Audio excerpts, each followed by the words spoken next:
What you doing? I had this whole elaborate thing planned for the Red Dead video. You know how we're in Texas? I thought it would be cool to go out into the fields and make it look like we're in the game. It's raining. I don't want to ruin my hair. So, what are you gonna do instead of that? I mean, probably just this. It's in 4K though. So, that's pretty neat.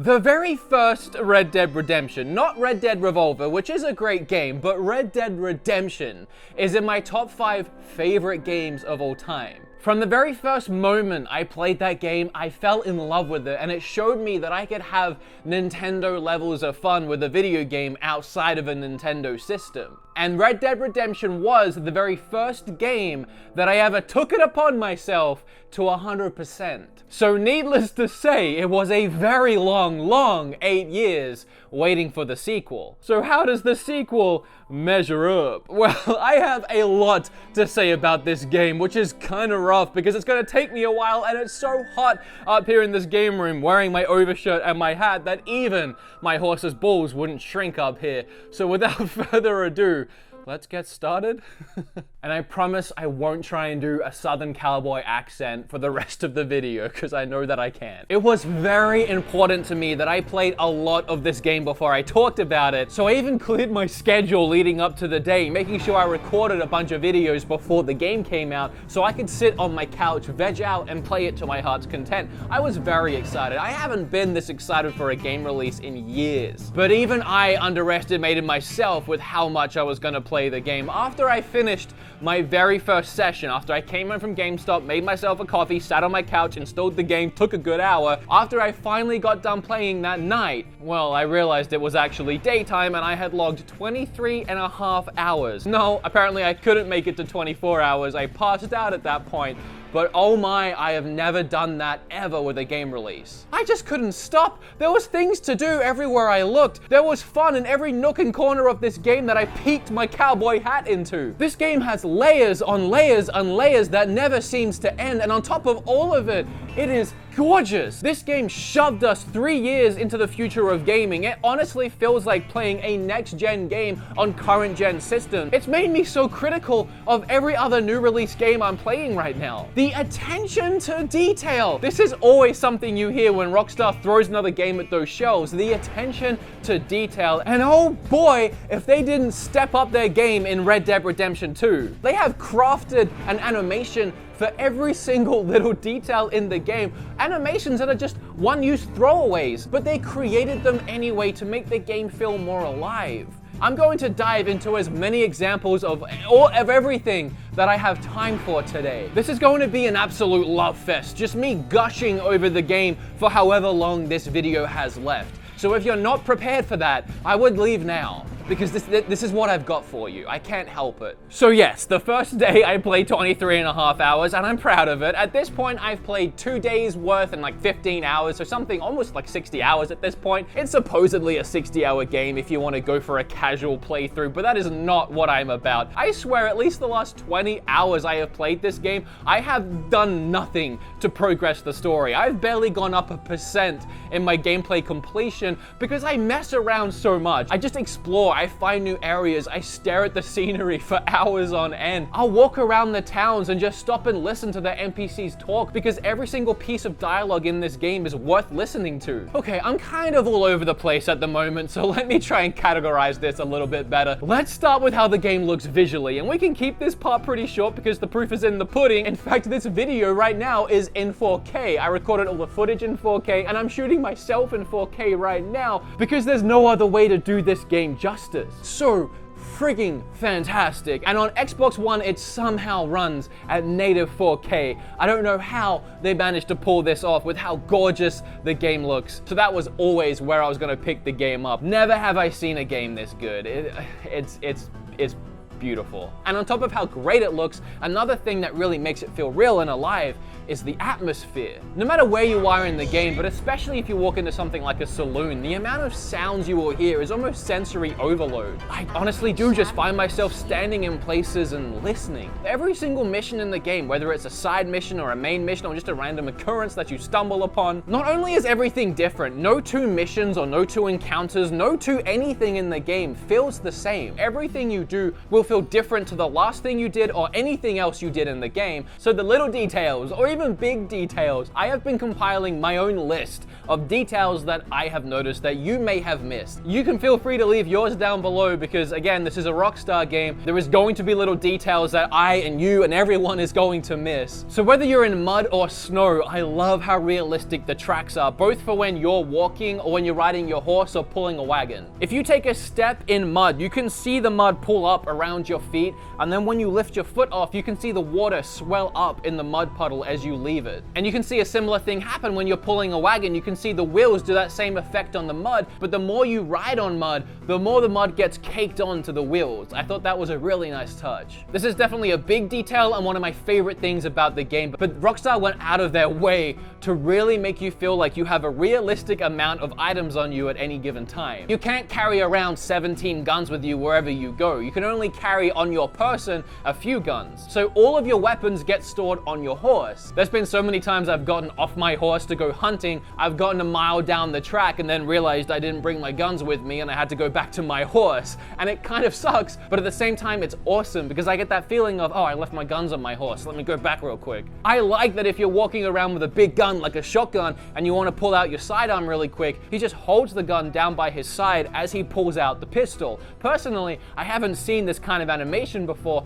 and I think it looks really badass. And also when it comes to storing things on your horse, that goes for anything big you might want to pick up. Kill, let's say, a bear, and you skin the bear and get this giant amount of bear fur. You can't just shove that into your pocket. You have to make space for it on your horse. And anything that you pin to your horse or put on your horse, if you stack it, that stuff comes flying off of your horse just like it actually would, and you have to go and pick it up. Again, adding to that sense of realism, you really have to traverse this world on your own. You can take trains and stagecoaches in certain places, like in the towns, which really helps. And if you're in your camp, you can fast travel using the map. But when you're just out and about in the middle of nowhere, you have to get yourself back to wherever you're going. You can't just instantly teleport somewhere. But the best part about this game is the world, again, is so alive. There is so much happening that I have never, in my 60 hours of playing so far, and mind you, I have not even progressed through half of the story yet, I have never managed to ride more than a minute down a road without stumbling upon some kind of mission, side quest, animal that I need to kill, some kind of challenge I have to complete, or just some random dude sat down reading a book. Another little detail I really like is when you get in a fist fight and someone clocks you in the eye, you'll more often than not actually get a bruise on that eye or that side of your face. And of course, if you get beaten up to heck, your face will just be a mess. And I guess a side note to that is I really like the fighting in this game. It's simple but effective. It's similar to other Rockstar games, but it feels so much more weighted. Every punch feels like it really connects, and I love the ragdoll on these characters. When you get hit and your character stumbles back a little bit, no stumble ever looks the same twice. And the best, the absolute best, is getting that knockout punch and seeing your opponent stumble and face plant into a chair. My favorite one happened while I was live streaming and two guys were trying to be all tough, and mid-sentence I one punch knocked this dude out. We're gonna lick. Had me in tears. It was so funny to me. And then his buddy got knocked out so good he slumped into the fence, and just tell me that didn't look realistic. If you shoot an NPC character, let's say you go into the saloon or you go into the market and you shoot someone like in the arm or the leg, or you beat them up real good, however it is you want to injure the innocent people around you, if you leave them alive and then go back later, they will be nursing that wound. They will have bandages on wherever you shot them, or they'll just look like they're in recovery. And they'll even remember you and give you a hard time. The lip sync sync is on point at all times. No matter when you play the game, you spin that camera around and you look at Arthur talking and the lip sync is perfect. While you're talking to characters, the dialogue volume will change if you walk further away. Your character will have to yell so that they can still hear you, and vice versa, and if you move closer, they will get quieter. This one is adorable. You've probably seen all the memes of people just petting doggies all day long, which by the way is awesome. There's a lot of dogs in the game and you can pet them. Well, those dogs, just like all the characters and NPCs in each town, they remain in the town, and if you pet them enough, when you come back into town, they'll start getting excited to see you and they'll run up expecting more pets. I just sold the game to so many people and I know it. The animal tracking system is kind of a big detail. There's little details that go into it, but I want to talk about animal tracking in general because it's one of my favorite things in the game. You know how I said my last 20 hours have been wasted doing absolutely nothing to progress the story? The main things I do is I track animals because I really like going for the hunting challenges. Playing poker, oh my, I have spent a lot of those hours playing poker. I don't know what it is. I don't particularly like poker in real life. I just love poker in the game. And fishing. I adore fishing in any game, but the hunting and tracking system in this game is fantastic. Even like when you hunt certain animals, they can smell you. You can see your pheromones you put off. So sometimes you have to make sure you're downwind of the animal so your smell doesn't give you away before you get the chance to take that shot. So now I'd like to dive into the story and talk about the character of Arthur and the actual story of the game. It starts with you up in the mountains, playing as Arthur Morgan with your gang of outlaws. The gang is led by a guy called Dutch, and there's a bunch of other characters in the gang as well, one of which being John Marsden, which I really like. I actually thought I was gonna miss John Marsden. I was actually upset that I wasn't gonna get to play as him or his son in this game. Thankfully, Arthur Morgan is such a freaking cool character who I love so much. Honestly, I think it's such a difficult task to go from a game with a character that everybody loved and then try and make a new game with a new character and hope that people will love him just as much. But in my opinion, I've ended up loving him even more. And that's so impressive because I went in hesitant to believe that would happen. But yeah, it starts with you in the mountains and it's very story driven for the first few hours. I thought it was one of the greatest openings to a game I have seen. I saw people complaining about it online saying it was a walking sim. Everyone wants and expects and needs different things out of a game, but this game, it's so open. You can play hundreds of hours of this game that way. It's never ending, and when you get the online, it will literally be never ending. So grounding it at the start for a few hours and introducing the story and giving you that emotional attachment to all the characters and their story and learning about them before the game explodes and you get overwhelmed and might overlook things like that was a brilliant idea, and they also used it as a chance to obviously teach you a lot about the game. So appreciate it and love it while you're playing it, because immediately after that is when it opens up and you can do whatever you want for as long as you want. Arthur's character is bitter, very sarcastic, very hilarious in his own way. It's that bitter sarcasm and the insults he just throws at people offhandedly with no regard for their feelings that make me laugh every time. I could gush endless amounts about this game. I mean, I already have for like an hour and a half in real time right now. I don't know how much of it you've seen. So to end this video, I want to put everything I just talked about in this video into practice, meaning I'm gonna take just a chunk of my gameplay and I'm gonna show it to you guys and narrate it. So right here and right now, what you're seeing is me fishing, of course, because it's what I do most of the time, but I had just previously to this killed a legendary wolf. Now I want to take it all the way over here and sell it. Now that is a pretty big journey. If I rode it straight, it might take me about 10 minutes of in-game time. But that is my main goal right now. That is my focus, getting to that point. I have no other plans but get to that point. So let's see what happens when I try and do that. So already I'm only about 30 seconds up the road and I find this guy hunting something. He tells me to stay away, but me being me, I'm curious to see what it is, and I'm guessing he's probably not going to be able to kill it on his own, so I'm gonna wait. It's a huge friggin' bear. He runs off screaming. I take a few arrow shots, but the bear takes them like a champ and jumps me. After batting me around, I'm near to death. When I finally manage to land a knife in him, he pulls back a little bit and I finally put him down. Now, I want his fur, but it's massive and I already have my legendary wolf on the back of my horse. So unfortunately, I'm probably just gonna have to leave this here. Maybe I'll come back and get it later, but it's probably not worth the ride. But then I turn the corner and I find another horse. Why was it there? Who knows? So I grab the horse, I put the bear hide on that horse, I tell my horse to follow me, and now I'm gonna ride both of these horses and just sell everything when I get there. Sadly, shortly up the road again, I get attacked by wolves because they can probably smell the sheer amount of raw meat I'm carrying at this point. I do manage to kill all of them, but sadly all the commotion of the coyotes biting and my gunshots ringing through the night sky, my new horse, who doesn't trust me at all, gets spooked, bucks me off, and runs off with my bear hide. But oh well, crap happens. I jump back on my horse and continue my journey. I'm finally gonna go sell my legendary skin. I actually realize I have a huge bounty on my head in the area I'm going to, so I might want to stop in a town and pay that bounty off so I don't end up killing lawmen when I go into this area and rack up my bounty even higher. So I stop into the town Valentine, figuring I'll sell the gold bars that I have, pay off my bounty, and be on my way. I get there at night, and after my run-in with the bear, I'm dirty and covered in blood, so I figure I should take a hot bath and maybe sleep the night off to regain some health. I wake up in the morning and I realize that after all of that, I forgot about the hunk of unrefrigerated legendary wolf on the back of my horse, and it started to rot, so I'm gonna have to leave this behind. Also, I'm an idiot and you can't sell the gold bars at the marketplace. That's my bad. So now I have to take a detour and ride somewhere where I can sell them so I have enough money to pay my bounty. As soon as I've had my morning coffee, leave the town and get on my way, I find this lady digging up a huge dinosaur bone. But you know what's not nice? Is almost immediately around that corner, I get held up at gunpoint. So I guess I have to give these chuckleheads all my money and stuff. I mean, what am I gonna do? He's got a gun in my face.